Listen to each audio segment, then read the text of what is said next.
շատ ուրախ եմ, որ այսպիսի քննարկումներ անցկացվում են, Տիկին Վարդանյան, որտեղ սա այն եզակի հարթակներից է, որտեղ միտք է հնչում եւ տարբեր մտքերի, այսպես ասած, գեներացիա է գնում, ցավոք մեր հանրության մեջ, մեր երկրում շատ քիչ նման հարթակներ կան, մինչդեռ այդպիսի հարթակներ են, որ միտք են արտահայտում, այդ միտքը գեներացիայի արդյունքում միգուցե նաև կարող են օգնել տարբեր քաղաքական ուժերին իրենց կարծրատիպերի փոփոխության կամ ինչ-որ փոփոխությունների գնալու համար։ Հաշվի առնելով այն հանգամանքը, որ իսկապես մեր երկրում ցավոք սրտի չի զարգացել այդ քաղաքացիական հասարակության այս կառույցները, ես նույնիսկ սա եզակի կառույցներից է, որը հաջող աշխատում է, բայց պետք է լիներ, ասենք, 2, 3, 4, 5 կառույցներ, որոնք առողջ մրցակցության մեջ կարող են իսկապես շատ ավելի որակյալ միտք գեներացնել, որը այս պայմանությամբ չկա, բայց հանգամանքների բերումով ես էլ իմ ընկերներն էլ ոչ հրապարակային մակարդակով փորձում ենք այդպիսի ուսումնասիրներ անցկացնել եւ շատ ակտիվ ենք անցկացրել ուսումնասիրությունները ակտիվ շփվելով մեր հասարակության տարբեր շերտերի հետ, նույնիսկ տնետուն ենք շփվել, ոչ միայն շփվել ենք շարքային մակարդակով, այլ նաև ֆոկուս խմբերի հետ ենք շատ ակտիվ աշխատել եւ դա անընդհատ գործընթաց է։ Եվ ես ասեմ, որ այսօրվա իշխանությունները շատ ավելի լավ են ճանաչում մեր ժողովրդի տրամադրությունները, քան մեր քաղաքական վերնախավի մեծ մասը։ Սա նոնսենս է, բայց դա փաստ է։ Եվ այսօրվա իշխանությունները լավ ճանաչելով ուղղակի խոճապի մեջ են, որովհետև մեր ժողովրդի ես որպեսի շատ բան չանեմ, մոտավորապես 80-85%-ը այս կամ այն չափով մերժում է այս իշխանությանը, մոտավորապես, մոտ 40%-ը իմպերատիվ է մերժում հենց այս պահին, որ այս իշխանությունը չլինի, մինչև 60-65%-ը որևէ ձևի չի պատկերացնում, որ այս իշխանությունը պետք է լինի 26 թվականից հետո, մնացածի մոտ կա որոշակի լղոզված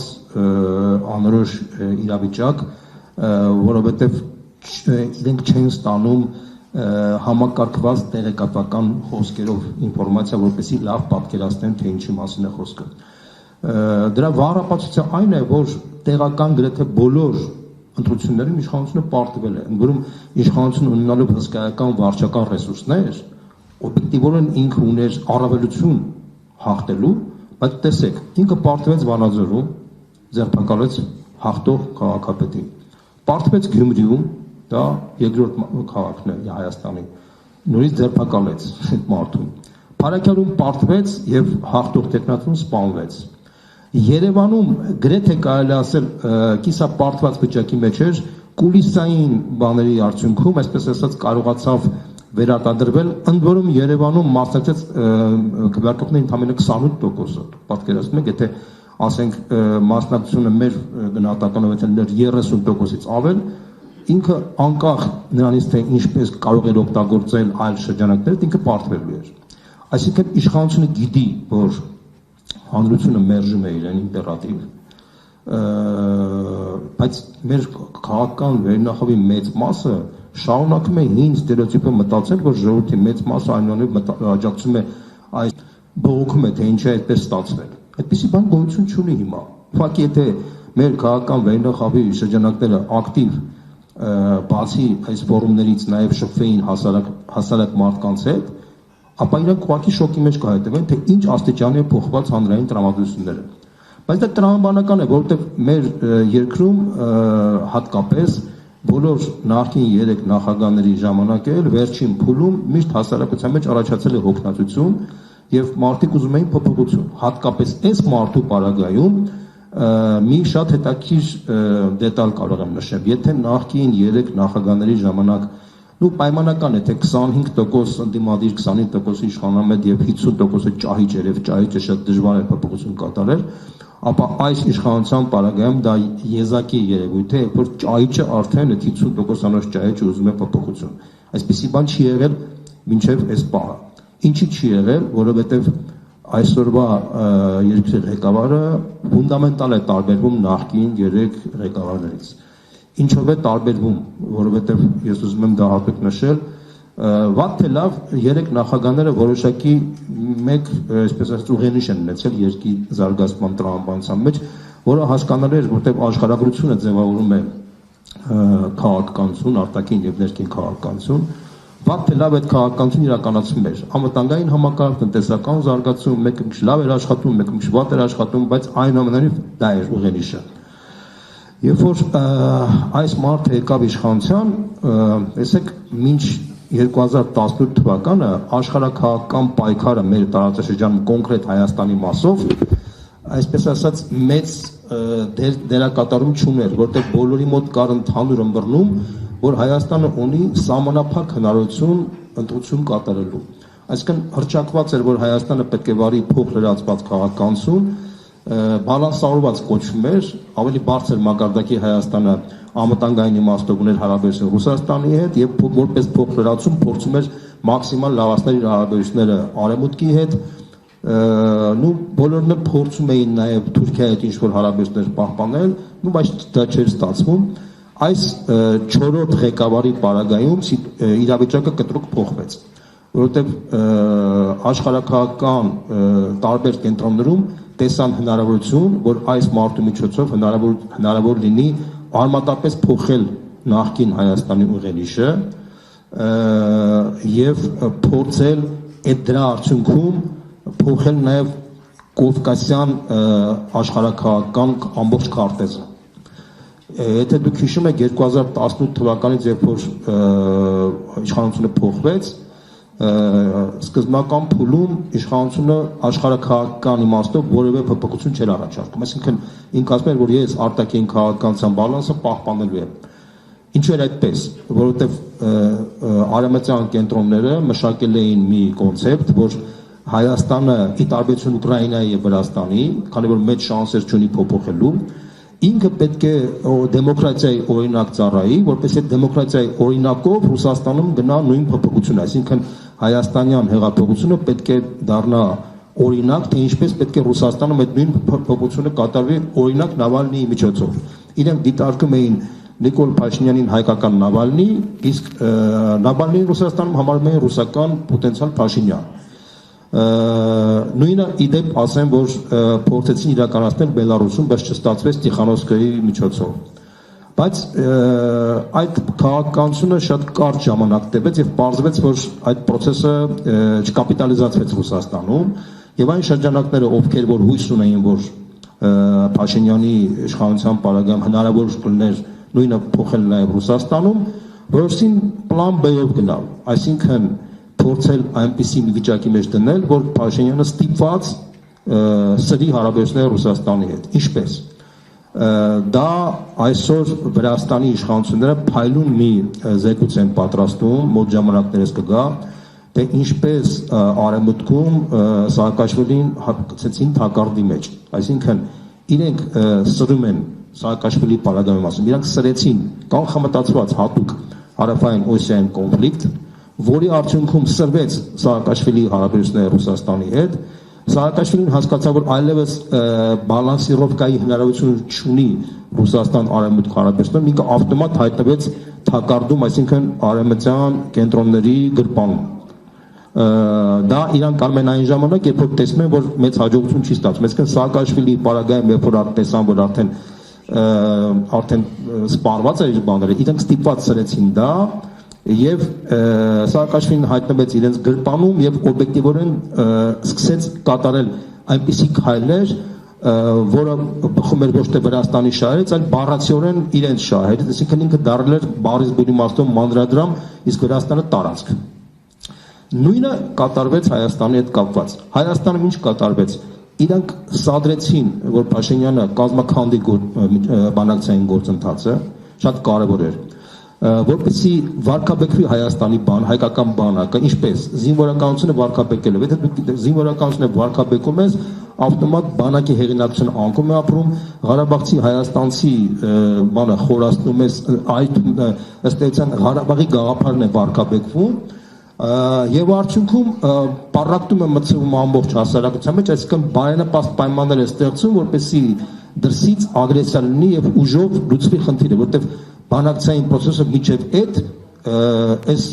բանը պահպանվել էր։ Այն ինչ որ կատարվեց։ Հիմա ինչ նպատակ էր հետապնդում այդ քայլով։ Տեսեք, պարտությունից հետո արդեն բոլորը հասկացան, որ Փաշինյանը պետք է հեռանա, որտեղ պարտված ղեկավարը պետք է հեռանա։ Ինքն էլ էր հասկանում։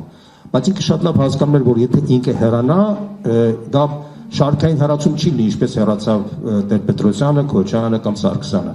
որտեղ ի տարբերություն նրանց սա ունի հսկայական խնդրեմ, ինքը 4000 երեխա է զոհվել իր պատճառով, պատերազմի արդյունքում Արցախ են հանձնվել եւ հսկայական անվտանգային խնդիրներ առաջ բերել, այսինքն ինքը կարող է հայտնվել դատարանի առաջ։ Տեսեք, Սաակաշվիլին, որի քաղաքականության արդյունքում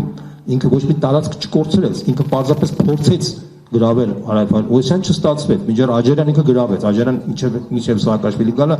չէր վերահսկում Վրաստանի իշխանություն կողմից, բայց նույնիսկ այդ պարագայում Սաակաշվիլին հայտնվել է բանտում։ Փաշինյանը հասկանում է, որ ինքը կարող է հայտնվել Սաակաշվիլի պես բանտում, բայց ինքը չի ուզում հայտնվել բանտում։ Եվ իսկական հասկանում է, որ իշխանության կորուստը իր համար դա կնշանակի ավտոմատ հայտնվել բանտում, այսինքն իր համար դեմոկրատիա, ընտրություններ, բան դրանք սա դառնում են արդեն երկրորդական ացանցիալ խնդիրներ, իր համար էկզիստենցիալ խնդիր է ցանկացած գնով պահել իշխանությունը։ Եվ շարունակելով այդ իր մղումը, նույն իր արևմտյան գործընկերները խորհուրդ տվեցին, որպեսզի իր կախվածությունը թուլանա Ռուսաստանից, ինքը պետք է ազատվի կապանքից, որը կոչվում էր Արցախ։ 2022 թվականի գարնանը ինքը առաջի պատոհանը բացեց, այդ Օբերտոնի պատոհանը բացեց, որ մենք փուլային ճանապարհով պետք է ազատվենք Արցախից, որի արդյունքում ընդդիմությունը փորձեց փողոցային շարժումով դիմակայել, բայց չհաջողվեց, դա առանձին թեմա է, թե ինչի չհաջողվեց, որից հետո, քանի որ ընդդիմությունը պարտվեց, կարտ բլանշ բացվեց, որ ինքը կարողանա արդեն այդ կյանքի կոչել դա, ինքը մտնում էր, բայց որպեսզի ինքը ռիսկով գնա այդ քայլին 2022 թվականի սեպտեմբերի 13-14-ին սպանդ կազմակերպվեց, որպեսզի իր վրա ճնշման արդյունքում ինքը ռիսկով գնա Արցախը ճանաչի Ադրբեջանի մաս,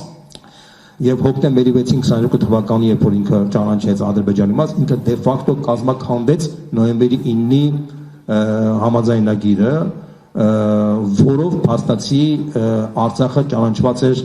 չէր ճանաչված որևէ մեկի մարդ եւ դա անորոշության ապագայի թողնելով անորոշության վրա, որը նյարդայնացնում էր բնականաբար արևմտյան կենտրոններին եւ որից հետո արդեն Արցախի ճակատագիրը գրեթե որոշված էր եւ 22 թվականի հոկտեմբերից մինչեւ 23 թվականի սեպտեմբերը դա այն ծանրագույն process-ներ, որտեղ արցախցիները արդեն դատապարտված էին քաղաքական իմաստով եւ այդ կորուստից հետո արդեն հասկանալի պատճառներով Փաշինյանը այլ տարբերակ չուներ, քան որևէ պարագայում իշխանությունը չկորցնել, որտեղ իշխանությունը կորցնել, դա նշանակում է արդեն բոլոր իմաստներով կատաստրոֆա իր համար, հա։ Որից հետո հասկանալի պատճառներ, որպես իշխանությունը չկորցնի, ինչ պետք է անի։ Ինքը պետք է մարդկանց փորձի համոզի, որ եթե ես չլինեմ, ապա կլինի պատերազմ։ Այսինքն իր համար եթե 21 թվականի ընտրությունների ժամանակ այդ Չագուջը վերցած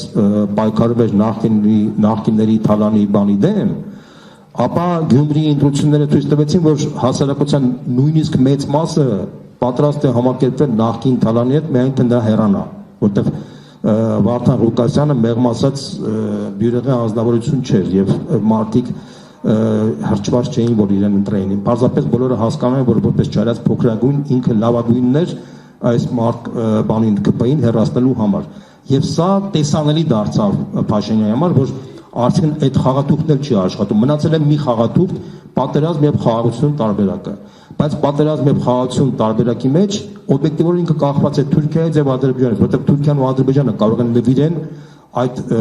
թղթի կտորը, որի վրա գրած է խաղաղություն, որով ինքը կարող է խաբել հասարակությանը, որ այս բերեմ խաղաղություն։ Հակառակ դեպքում կբերեմ պատերազմ, այդ պատերազմի դեմքերն էլ որ ցույց են տալիս նախկինում, միանգամից պետք է մարդկանց մոտ վախի մթնոլորտ առաջանա։ Հիմա օբյեկտիվորեն դա բերեց նրան, որ ինքը հայտնվեց է Էրդողանի գրպանում, դա փաստ է, այսպես ասած։ Ինքը պատանդի կարգավիճակի մեջ է, ինչպես որ Սաակաշվիլին էր հայտնվել պատանդի կարգավիճակում ժամանակին, ինքը այսօր հայտնվել է նույն պատանդի կարգավիճակում, բայց ուղղակի Էրդողանի գրպանում։ Եվ Էրդողանն ու Ադրբեջանը բարի եւ չար ոստիկանի սկզբունքով փորձում են մաքսիմալ իրեն իշխանությունը պահպանման դիմաց մաքսիմալ կորզեն Հայաստանից զիջումներ։ Սա տեսանելի է բոլորի համար, սա քննարկել Փաշինյանի քաղաքականությունը կներեք ամենասունակություն է, որտեղ Փաշինյանը չունի այսօր քաղաքականություն։ Փաշինյանն ունի մեկ քաղաքականություն ցանկացած պահի պահել իշխանությունը, մաքսիմալ ամեն ինչ անել, որ իշխանությունը փրկվել, Թուրքիային եւ Ադրբեջանին այնպիսի զիջումներ տալ, որ երևացող չլինի, այսինքն ոչ երևացող, ինքը Մինսկի խումբը լուծարեց, ինքը չգիտեմ, բոլոր զիջումների գնաց, նույնիսկ Զանգեզուրի միջանցքը ամերիկյան փաթեթավորով հանձնել, համաձայնվել է հանձնել ադրբեջանցիների վերադարձնել, համաձայնվել, ամեն ինչին ինքը պատրաստ է, միայն թե այդ թուղթը ինքը ստանա։ Այստեղ բնականաբար դուք հարց տվեցիք, թե ինչու է Ալիևը կոշտացնում իր դիրքորոշումը, այստեղ կա, ասեմ ձեզ, որ փորձագիտական կենտրոնները քննարկում են այդ խնդիրը Թուրքիայի եւ Ադրբեջանի եւ այստեղ կա որոշակի տարաձայնություն Ադրբեջանի եւ Թուրքիայի մեջ եւ դա իրական տարաձայնություն է։ Թուրքիան պահանջում է որպեսզի Ալիևը ավելի կոմպրոմիսի գնա եւ մինչեւ ընտրությունները նվիրի այդ նվերը այդ խաղաղության պայմանագրի Հայաստանին, որպեսզի Փաշինյանը կարողանա այդ թղթով ինքը խաբել այս հատկալիք ընտրությունների ժամանակ, միգուցե դրանով ինքը կարողանա վերարտադրվի։ Եվ Էրդողանը Ալիևին հորդորում է, որ եթե Փաշինյանը վերարտադրվեց, ապա չորրորդ հանրապետությունը դա արևմտյան Ադրբեջանի, այսպես ասած, փուլային տարբերակն է լինելու, բոլորը դրանից կշահեն։ Ի տարբերություն Էրդողանի, Ալիևը չի հավատում, որ Փաշինյանը վերարտադրվել է։ Ալիևը շատ լավ հասկանում է, ինքը կովկասյան գործիչ է, այս տարածաշրջանը շատ ավելի լավ է հասկանում, խորհրդային ժամանակները ապրել է, այսինքն մեր կենսակերպը, մեր փորձը, մենք ինքը շատ ավելի ինտեգրված է մեր բանի հետ, քան Էրդողանը։ Եվ այդ իմաստով ինքը շատ լավ հասկանում է, որ Փաշինյանը որևէ շանս չունի 26 թվականին վերարտադրվելու, ի վերջո Ինչքան էլ որ ժողովրդին կարելի է միամիտ ավարտված ոչխարներ չեն, որ 26 թվականին գնան մի մարդու ձայն տան, որը պարտադրված քաղաքականություն է վարում սեփական երկրի դեմ։ Սա աննախադեպ բան է համաշխարհային պատմության մեջ շատ քիչ տեղ է լինում, այսինքն այդտեղ օրինակներ կարող ենք բերել, չգիտեմ, Յարուզելսկիի օրինակը կամ Մարշալ Պետենի օրինակը եւ այլն, չեմ ուզում շատ տարբեր օրինակներ բերել։ Մյուս կողմից էլ Հայաստանում ոչ Մուամմար Կադաֆիի ռեժիմն է, ոչ Սադամ Հուսեյնի ռեժիմն է, որտեղ ինքը կարող է ամենաթողությամբ սար բոլորին հանցնել։ Բոլորը հասկանում են, որ Հայաստանում այսպես ասած փափուկ ավտորիտար ռեժիմ է, ինչպես որ Վրաստանում էր, Ադրբեջանում էր, եւ օբյեկտիվորեն ինքը ունի որոշակի ավտորիտար գործիքակազմի սահմանափակ հնարավորություն։ Եվ Ալիևը հասկանալ է, որ որևէ շանս չունի Նիկոլ Փաշինյանի վերարտադրությունը, ինքը ասում է մինչև ընտրությունը մաքսիմալ է պետք է փորձեն զիջումներ կորզել։ Թուրքիան ասում է ոչ, ճիշտ չէ այդ քաղաքականությունը, դա դուք հիշեք մի քանի շաբաթ առաջ Ֆիդանը նույնիսկ հայտարարեց մեսեջ ուղարկելով Ադրբեջանին, որ առաջի 2026 թվականի առաջի երամսյակին անպայման այդ պայմանագիրը կկնքվի, այսպես ասած ակնարկելով, որ Ադրբեջանը պետք է այդ քայլին գնա։ Ադրբեջանն էլ պատասխանում է, որ Ալիևը Փաշինյանը դեռ քայլեր ունի անելու, մասնավորապես ադրբեջանցիների վերադարձի հետ կապված եւ այլն եւ այլն։ Իդեպ ասեմ, որ ադրբեջանցիների վերադարձի հետ կապված ներքին կարգով այդ պայմանությունը կա։ Ինչու՞, որովհետեւ ուրեմն այս տարվա մայիսին Անկարայում կոնֆերանս անցկացվեց արևմտյան ադրբեջանցիների, որտեղ Ալիևը զեկույց ուղարկեց այնտեղ, նշեց, որ առանց արևմտյան ադրբեջանցիների վերադարձի Հայաստան տարածաշրջանում խաղաղություն չի հաստատվի։ Եվ Փաշինյանին առաջարկեցին, որ Փաշինյանը պատասխանի Ալիևի այդ զեկույցին։ Փաշինյանը պատասխանեց Ալեն Սիմոնյանի շուրթերով, հայտարարեց, որ պահին, որ խաղաղության պայմանագիրը կնքվի, հաջորդ օրը մենք համաձայն կլինենք, որ ադրբեջանցիները վերադառնան իրենց գյուղերը։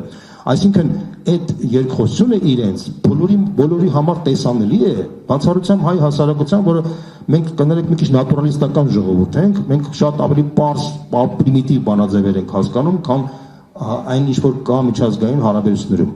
Երկրորդ խնդիրը, որ դրվեց Փաշինյանի առաջ, դա այն էր, որ ինքը պետք է կազմաքանդի հայ առաքելական եկեղեցին, որտեղ հայ առաքելական եկեղեցին էքստերատերիալ բնույթ ունի, այսինքն ինքը հայաստանյան եկեղեցի չէ, ամբողջ հայության եկեղեցին է, իսկ քանի որ ամբողջ հայության եկեղեցին է կաթողիկոսն ընտրվում է Սփյուռքի կողմից, ապա Սփյուռքն էլ հակաթուրքական տրամադրություններ ունի, ապա պետք է այդ կառույցը փոխել, դարձնել հայաստանյան, ինչպես որ Վրաստանի եկեղեցին է, Ռուսաստանի եկեղեցին է, հա, որպեսզի Սփյուռքը չկարողանա ազդել Հայաստանի եկեղեցու վրա, եւ Հայաստանի եկեղեցի ղեկավարը պետք է այսպես ասած